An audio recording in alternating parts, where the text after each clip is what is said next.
I want to talk on the amendment, and I'm hoping that my colleagues on both sides of the aisle will support it.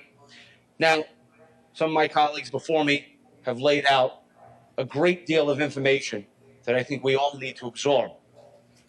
One specifically was about a contract.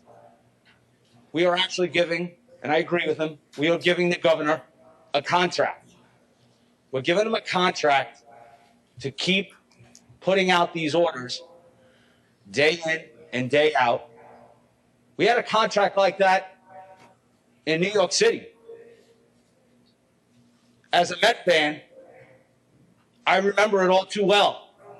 July 1st, Bobby Bonilla Day. We are paying every year because that continues. March 5th, if the bill in chief passes, will be known as Andrew Cuomo Day, because you will be allowing him to move forward with these executive orders that he has issued indefinitely. We talk about the bill in chief saying that if he consults with the chairs of the committees that are in question in regards to executive orders. Well, I got news for you.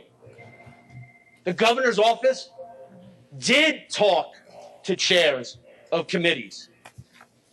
Believe it or not, that was in a Zoom, and I think we all remember that, because that's why we are here today.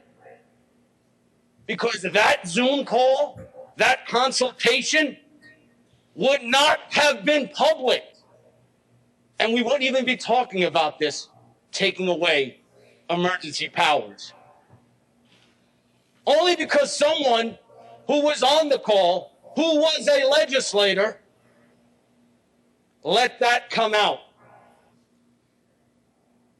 Think about that. We are going to codify in the bill in chief that he just has to consult with the chairs. If we don't have any recording of that meeting, what do we know was said? What do we know is behind the reasoning for extending those?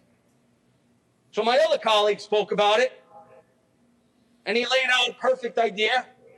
Let's do our job. If we know that there is a directive that should continue, then we can continue it. But no, we're looking to abdicate our responsibilities to the governor once again. I can't help but keep talking about that March 2nd, 2020 night, when I said, have the governor give us a 30-day report. Every 30 days. Ironically, you put it into this new bill in chief. We're a day late and a dollar short. It's time for us to stop playing catch up. And it's time for us to actually take the lead. Take the horse by the reins and actually make decisions that impact our constituents. Let's not have Andrew Cuomo Day as March 5th. As a Met fan, like I said, July 1st lives in infamy with me. Thank you, Mr. Speaker.